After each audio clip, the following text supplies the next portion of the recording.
नमस्कार मंडळी, स्वामी तुमच्या सर्व चांगल्या इच्छा पूर्ण करो हीच मी स्वामींच्या चरणी प्रार्थना करते आणि आजच्या नवीन व्हिडिओला सुरुवात करते।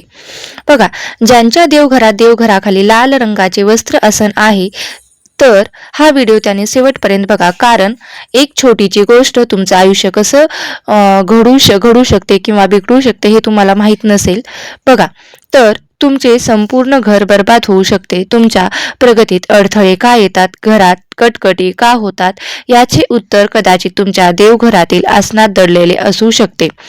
तर चला तर मग जाणून घेऊया देवघराचे नेमके महत्त्व काय आहे। नमस्कार, आपल्या हिंदू संस्कृतीत घराचे हृदय म्हणजे आपले देवघर। देवघर कितीही मोठं असो किंवा छोटं असो, तिथली सकारात्मक ऊर्जा ही देवघरातून प्रवाहित होत असते। देवघर हे केवळ मूर्ती ठेवण्याची जागा नाही, तर घराचे ऊर्जा केंद्र आहे। देवघरात असलेल्या देवांच्या मूर्ती किंवा फोटो या केवळ माती किंवा धातूच्या नसतात। जेव्हा आपण त्याची मनोभावे पूजा करतो तेव्हा त्यामध्ये सात्विक लहरी निर्माण होतात। संध्याकाळी देवघरात दिवा लावण्याचे घरातील नकारात्मक ऊर्जा नष्ट होते। दिवसभराच्या धावपळीनंतर देवासमोर 2 मिनिटे बसल्याने जो मानसिक आनंद मिळतो तो कशातच मिळत नाही। देवपूजा करणे केवळ ही एक कृती नसून ती ईश्वराशी जोडली जाण्याची एक प्रक्रिया आहे। शास्त्रानुसार आणि परंपरेनुसार देवपूजा करताना काही गोष्टी लक्षात ठेवणे अत्यंत महत्त्वाचे असते मानले जाते। काही गोष्टी लक्षात ठेवणे महत्त्वाचे आहे। देवपूजेला बसण्यापूर्वी स्नान करून स्वच्छ घेतलेले वरी कपडे परिधान करावे। जमिनीवर थेट बसू नये। पूजेसाठी लोकरीचे किंवा कशाचे तरी आसन वापरावे। ते आसन कोणाशी शेअर करू नये। पूजेच्या वेळी मनात रागाचे किंवा वाईट विचार नसावेत। शांत चित्तेने नामस्मरण करत पूजा करावी। पूजेच्या वेळी आपले तोंड पूर्व किंवा उत्तर दिशेलाच असावे। देवघरात एकाच देवाच्या 2 मूर्ती किंवा फोटो समोरासमोर असू नये। तसेच फुटलेल्या मूर्ती किंवा फाटलेले फोटो देवघरात ठेवू नका। रोज देवासमोरचा परिसर आणि देवघर ओल्या कपड्याने स्वच्छ पुसून घ्यावे। आदल्या दिवशी सुकलेली फुले आणि हार सकाळीच काढून टाकावीत। शिळी फुले देवाला वाहू नयेत। तुळस आणि बेलपत्र याला अपवाद आहेत। देवाला वाहिल्या जाणाऱ्या अक्षदा म्हणजेच तांदूळ अखंड असावे, ते तुटलेले नसावेत। पांढरे तांदूळ देवाला वाहण्यापूर्वी त्यांना थोडे ओले करून कुंकू लावावे। पूजेच्या तांब्यातील पाणी रोज बदलावे। ते पाणी तुळशीला किंवा इतर झाडांना तुळशीला घालू नये, पायाखाली येईल अशा ठिकाणी सुद्धा टाकू नये।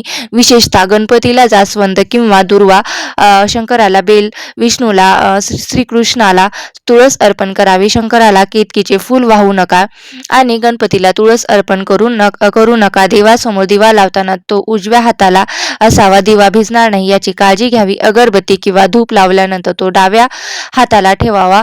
देवाला नैवेद्य दाखवण्यापूर्वी त्यावर तुळशीचे पान ठेवावे किंवा त्या पाण्याने मंडल करावे। नैवेद्य दाखवल्यानंतर तो लगेच तेथून उचलून प्रसाद म्हणून वाटावा। खूप वेळ तसाच ठेवू नये। शेवटी क्षमा प्रार्थना स्तोत्र म्हणावी। हे देवा, मला मंत्र माहीत नाहीत किंवा विधी माहीत नाहीत। माझ्याकडून पूजेत काही चूक झाली असल्यास मला क्षमा करा। पूजेनंतर लगेच आसनावरून उठू नये। आसनाखाली थोडे पाणी सोडून ते डोळ्यांना लावावे आणि मगच उठावे। अगदी छोट्या छोट्या चुका असतात, त्या जर आपण पाळल्या तर देवपूजेचं फळ मिळत नाही, किंवा जर पाळल्या नसतील तर मिळत नाही आणि पाळल्या तर मिळत असतं। आणि त्याचबरोबर बघा, ज्यावेळेस या छोट्या चुका आपल्याकडून होतात त्यावेळेस आपलं कष्ट करतो, मेहनत करतो, पण तरीही त्या कष्टाचं मेहनतीचं फळ हे आपल्याला मिळत नसतं।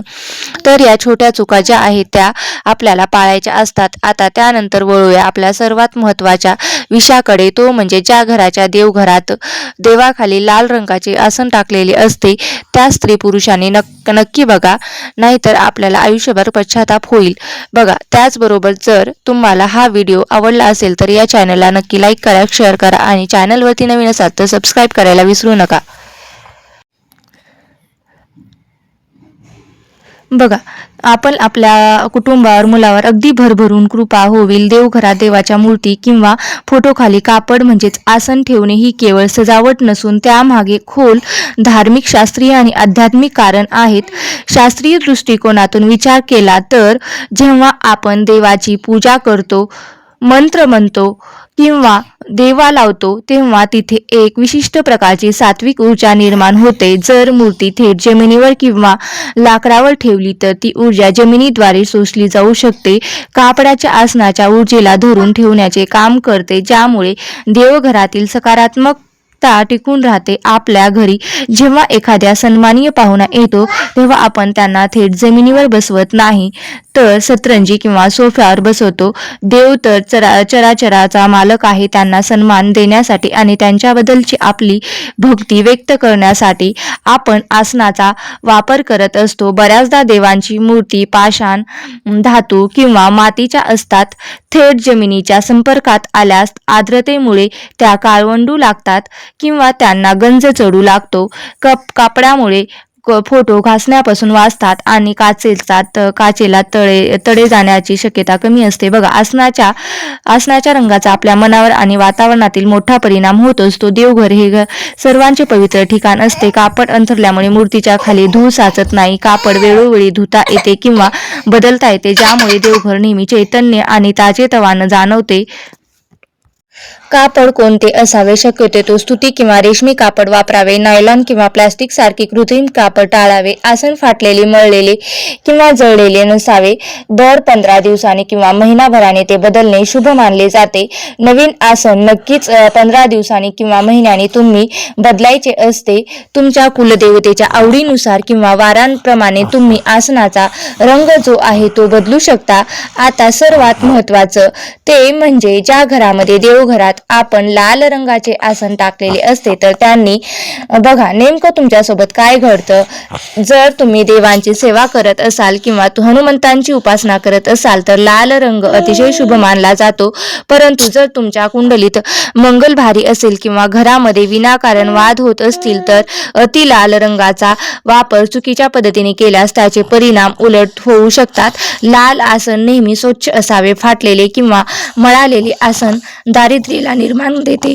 जर तुम्ही नियमाचे पालन केले नाही तर घराची शांती भंग होऊ लागते, आर्थिक नुकसान होऊ लागते.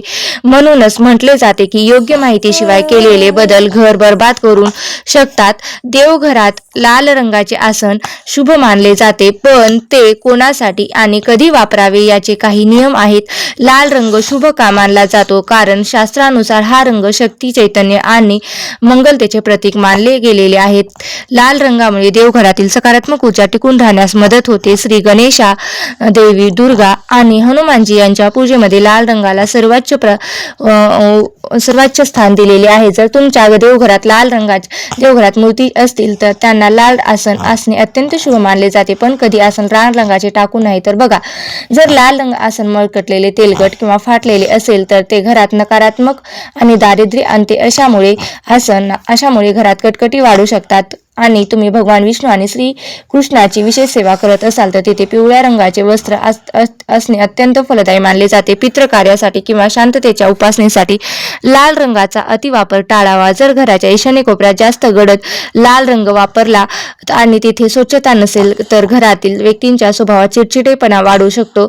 लक्ष्मी देवीला लाल रंग प्रिय आहे. स्वच्छ लाल रंगावर लक्ष्मीची स्थापना केल्यास आर्थिक अडचणी दूर होण्यास मदत होते. पूजेला बसल्यास मन विचलित होत नाही, कारण लाल रंग हा उत्सवाचा रंग मानला जातो.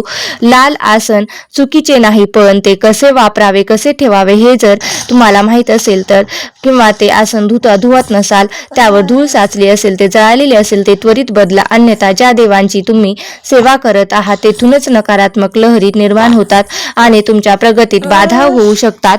थोडक्यात सांगायचं तर लाल रंगाचे आसन शुभच आहे, फक्त ते स्वच्छ, रेशमी आणि पुसून आणि सुशोभित असावे. त्याचबरोबर तुम्ही अजूनही वेगवेगळ्या रंगाचे आसन टाकू शकतात. त्यामध्ये तुम्ही पिवळ्या रंगाचे आसन वापरू शकतात, ते सुद्धा खूप महत्त्वाचे मानले जाते. जर तुम्हाला हा व्हिडिओ आवडला असेल तर नक्की लाईक करा, शेअर करा आणि चॅनलवरती नवीन असाल तर सबस्क्राईब करायला विसरू नका. आणि व्हिडिओ शेवटपर्यंत पाहिल्याबद्दल मी तुमची खूप खूप आभारी आहे. धन्यवाद. श्री स्वामी समर्थ. जय जय स्वामी समर्थ.